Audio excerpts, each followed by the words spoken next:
বিসমিল্লাহির রহমানির রহিম। আসসালামু আলাইকুম। নীতি সহজ রান্নার সমাহারে আপনাদের সবাইকে স্বাগতম। আজকে আবারও চলে আসলাম বেশ মজাদার একটি রেসিপি নিয়ে।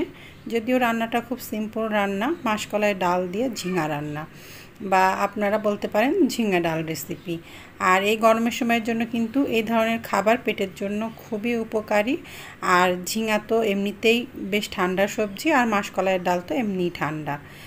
তো আজকে আমি আপনাদেরকে রেসিপিটি তৈরি করে দেখাবো বেশ সহজভাবে, যদিও আপনারা অনেকেই পারেন, যারা পারেন না তাদের জন্য বেশ উপকারে আসবে। তো চলুন দেখে নিই কীভাবে রেসিপিটি তৈরি করছি। তো এখানে আমি 1 কাপ পরিমাণ মাসকলাই ডাল নিয়ে নিয়েছিলাম। ডালটা আমি প্রায় 5-6 ঘন্টা পানির মধ্যে ভিজিয়ে রেখেছিলাম। এতে করে কিন্তু ডালটা তাড়াতাড়ি সেদ্ধ হয়ে যাবে। আপনারা চাইলে কিন্তু রাতের বেলাও ডালটা ভিজিয়ে রাখতে পারেন পানিতে। আর যদি অনেকের হাতে সময় না থাকে তো ভিজিয়ে না রাখলেও হবে, সেক্ষেত্রে ডালটা সেদ্ধ হতে একটু বেশি সময় লাগবে। আবার চাইলে কিন্তু আপনারা আধা ঘন্টা বা 15 মিনিটও ডালটা ভিজিয়ে রাখতে পারেন পানিতে। তবে বেশি সময় ভিজিয়ে রাখলে ডালটা একটু বেশি তাড়াতাড়ি সেদ্ধ হয়ে যাবে।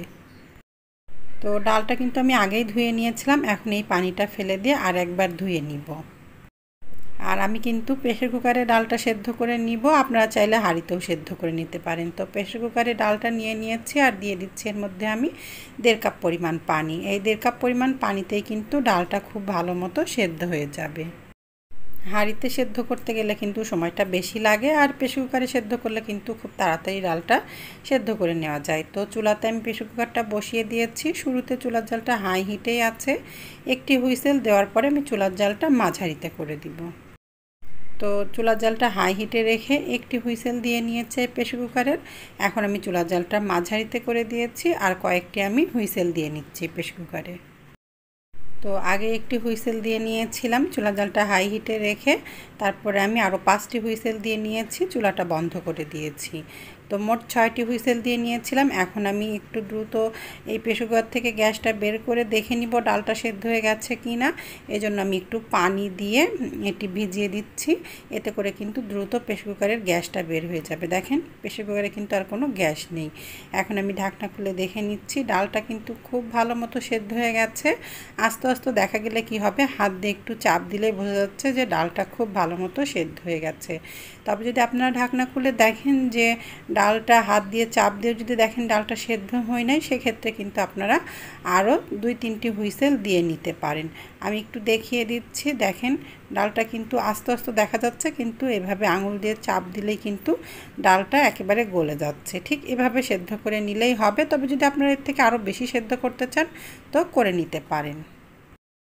তো এখন আমি যেহেতু ডালটা সেদ্ধ হয়ে গেছে, এই চামচটা দিয়ে একটু ঘুটে নিচ্ছি। কোনো ডাল ঘুটনি দিয়ে আমি ঘুটবো না, কারণ আমি এই ডালটা একটু আস্তে আস্তে রাখবো, মানে পুরোপুরিভাবে ঘুটেও যাবে না, আবার একেবারে আস্তেও থাকবে না, আধা ভাঙা মতো হয়ে যাবে। ঠিক এমনভাবেই আমি এই চামচটা দিয়ে ডালটা ঘুটে নিচ্ছি।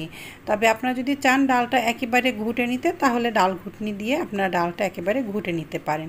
তো আমি একটু হালকাভাবে ঘুটে নিচ্ছি ডালটা। তো এখন ঘুটে নেওয়া ডালটা আমি কড়াইয়ের মধ্যে ঢেলে নিলাম। আর আপনারা চাইলে কিন্তু এভাবে কড়াইতেও এটা করে নিতে পারেন, আবার চাইলে প্রেসার কুকারের মধ্যে রেখেও কিন্তু ডালটা এভাবে পানি দিয়ে এর মধ্যে ঝিঙা দিয়ে রান্না করে নিতে পারেন। তো আমি একটু কড়াইতেই ঢেলে নিলাম, আপনাদের কাছে যেটা সুবিধা মনে হবে সেটাই করে নিতে পারেন। এখন এর মধ্যে আমি 5 কাপ পরিমাণ পানি দিয়ে দিলাম। আপনারা কিন্তু আপনাদের পরিমাণ অনুযায়ী ডালের পানিটা নিয়ে নিতে পারেন। এখন নেড়ে চেড়ে সব একসাথে আমি মিশিয়ে নিচ্ছি। আর এখন এর মধ্যে আমি দিয়ে দিচ্ছি 1 চা চামচ পরিমাণ হলুদের গুঁড়া। আপনারা কিন্তু আপনাদের পরিমাণ অনুযায়ী হলুদের গুঁড়াটা নিয়ে নিতে পারেন কম বেশি করে। এখন হলুদের গুঁড়াটা দিয়ে একটু নাড়াচাড়া করে মিশিয়ে নিচ্ছি। এখন এর মধ্যে আমি দিয়ে দিচ্ছি 1 টেবিল চামচ পরিমাণ লবণ। আমি পরে লাগলে লবণ আবার দিয়ে নিব। আপনারা আপনাদের মুখের টেস্ট অনুযায়ী লবণটা কম বেশি করে দিয়ে নিতে পারেন। তবে শুরুর দিকে লবণটা একটু কম দিলেই ভালো, পরে যদি লাগে তখন আবার দিয়ে নিলেই হবে। আর এর মধ্যে আমি দিয়ে দিলাম 10টি মতো কাঁচামরিচ। আপনারা আপনাদের মুখের টেস্ট অনুযায়ী ঝালটা কম বেশি করে দিতে পারেন। এখানে আমি নিয়ে নিয়েছি 1 কেজি পরিমাণ ঝিঙেটা আমি খোসা ছাড়িয়ে ধুয়ে নিয়েছি, আর ঠিক এমনটা করে মোটা করে আমি কেটে নিয়েছি। খুব বেশি মোটাও না, আবার একেবারে পাতলাও না, কারণ যখন ঝিঙাটা সেদ্ধ হয়ে যাবে তখন কিন্তু আবার বেশটা ছোট হয়ে যায়। তো এখন খুব ভালো মতো সব কিছু আমি নাড়াচাড়া করে মিশিয়ে নিচ্ছি। আর আমি যেহেতু কড়াইয়ের মধ্যে ঢেলেই কাজটা করছি, আপনারা চাইলে কিন্তু প্রেসার কুকারে ডালটা ঘুটে নিয়ে সব কিছু প্রেসার কুকারের মধ্যেই করে নিতে পারবেন। এইভাবে পানি, কাঁচামরিচ, লবণ, পেঁয়াজ, আদা রসুন বাটা, হলুদ, ঝিঙা সব কিছু দিয়ে কিন্তু একবারে মিশিয়ে নিয়ে প্রেসার কুকারের মধ্যেই কিন্তু এই কাজটা করে নিতে পারেন। তাহলে আর এই কড়াইয়ে ঢেলে নিয়ে এই ঝামেলাটা করা লাগবে না। তো এর মধ্যে আমি 1 চা চামচ পরিমাণ আদা রসুন বাটাও দিয়ে দিলাম। আর এখন এখানে আমি দিয়ে দিচ্ছি 2টি মাঝারি সাইজের পেঁয়াজ কুচি। পেঁয়াজ কুচিটা দিলে কিন্তু খুব ভালো একটা স্বাদ আসবে। তবে যদি আপনারা না দিতে চান তো বাদ দিতে পারেন, তবে দিলে কিন্তু খুব ভালো একটা স্বাদ আসে। আমি 2টা পেঁয়াজ ব্যবহার করেছি, আপনারা চাইলে 1টি পেঁয়াজও দিতে পারেন এখানে। তো এখন ঢাকনা দিয়ে ঢেকে এটি হতে দিচ্ছি।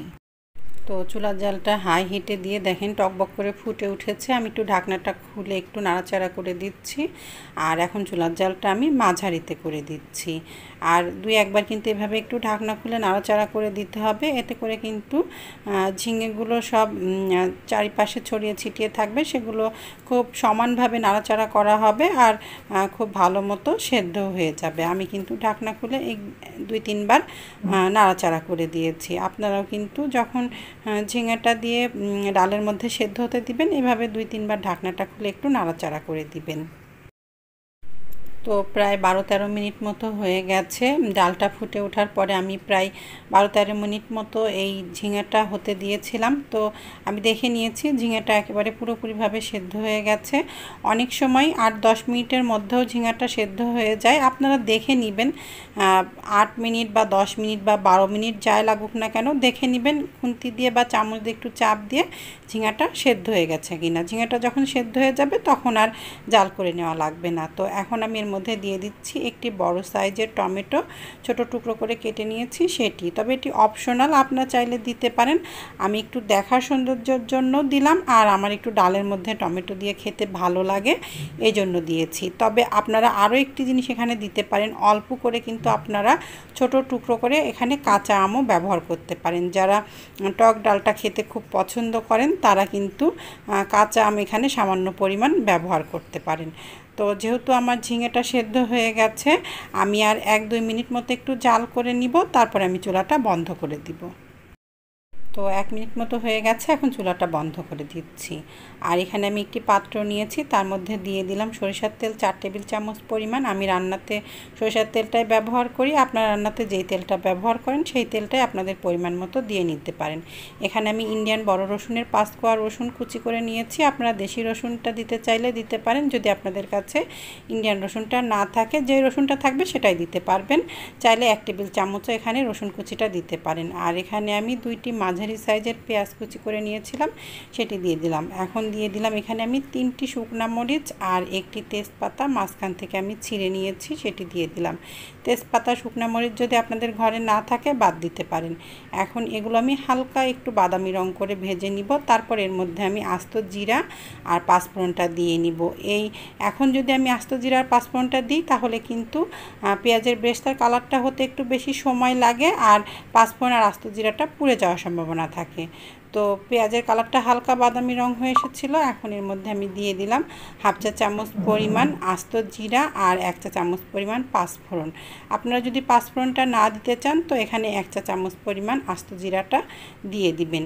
আসলে আমি দেখিয়ে দিলাম আপনাদেরকে যে এইভাবে এই রান্নাটা করতে হয়। আপনারা কোন জিনিসটা খেতে পছন্দ করেন আর কোন জিনিসটা খেতে পছন্দ করেন না সেই অনুযায়ী সব কিছু দিয়ে নিতে পারেন। তবে আমি যেভাবে রান্না করে দেখাচ্ছি এভাবে যদি এই ঝিঙে ডালটা রান্না করেন তাহলে কিন্তু খেতে ভীষণই মজার হয়। আপনারা বাড়িতে একবার তৈরি করে খেয়ে দেখলেই বুঝতে পারবেন। তো এখন দেখেন গোল্ডেন ব্রাউন কালার হয়ে এসেছে। তো এখন ডালের মধ্যে বাগারটা ঢেলে দিলাম। আপনাদের 2টা চুলা থাকলে একটি চুলাতে ডালটা সেদ্ধ হতে দিবেন এইভাবে, বা ডালটা ফুটতে দিবেন, আর অন্য চুলাতে বাগারটা তৈরি করে ডালের মধ্যে ঢেলে দিতে পারেন। তো দেখেন এখন আমি সব কিছু একসাথে খুব ভালো মতো নাড়াচাড়া করে মিশিয়ে নিচ্ছি। আর আরও 5-6 মিনিট আমি ডালটা একটু ফুটতে দিব চুলার জালটা হাই হিটে দিয়ে, তারপরে আমি চুলাটা বন্ধ করে দিব। আর এ পর্যন্ত যারা আমার রেসিপিটি দেখেছেন, যদি ভালো লাগে অবশ্যই একটি লাইক দিয়ে দিবেন। আর আমি এই রেসিপিতে মাসকলাই ডালটা ব্যবহার করেছি, আপনারা চাইলে কিন্তু আপনাদের পছন্দ মতো যে কোনো ডাল এখানে ব্যবহার করতে পারেন। তো দেখেন প্রায় 5 মিনিট মতো হয়ে গেছে। খুব ভালো মতো টকবক করে ফুটে গেছে। এখন চুলাটা আমি বন্ধ করে দিব আর আপনাদেরকে পরিবেশন করে দেখাচ্ছি যে আমার এই ঝিঙে ডালটা কেমন হলো। আর এই গরমের জন্য কিন্তু ভীষণই পারফেক্ট একটি রেসিপি। এই ঝিঙে ডাল রেসিপিটি আপনারা কিন্তু বাড়িতে একবার হলেও তৈরি করে খেয়ে দেখতে পারেন, ইনশাল্লাহ নিরাশ হবেন না। এই রকম যদি একটি ডাল থাকে তাহলে তো আর তেমন কোনো কিছুই লাগে না খেতে। যদি থাকে এই রকম ঝিঙে ডাল, তার সাথে একটু আলু ভর্তা, একটু ডিম ভাজি হলেই কিন্তু এক প্লেট ভাত নিমিষেই শেষ হয়ে যায়, অন্য কোনো কিছুই আর লাগে না। আর এই গরমে কিন্তু এরকম হালকা পাতলা খাবার খেতেই বেশি ভালো লাগছে এখন। খুব একটা বেশি হাবিজাবি খাবার খেতে কিন্তু খুব একটা ভালো লাগছে না। তো দেখেন, দেখতেও লোভনীয়, খেতেও কিন্তু ভীষণ মজার। আপনারা আমার এই রেসিপিতে একবার হলেও কিন্তু বাড়িতে এই ঝিঙে ডালটা তৈরি করে খেয়ে দেখতে পারেন, ইনশাল্লাহ নিরাশ হবেন না। তো সবসময়ের মতো আজকের রেসিপিটিও ভালো লাগলে লাইক কমেন্ট শেয়ার করতে ভুলবেন না। তো আজকের মতো এখানে রাখছি। আসসালামু আলাইকুম, আল্লাহ হাফেজ।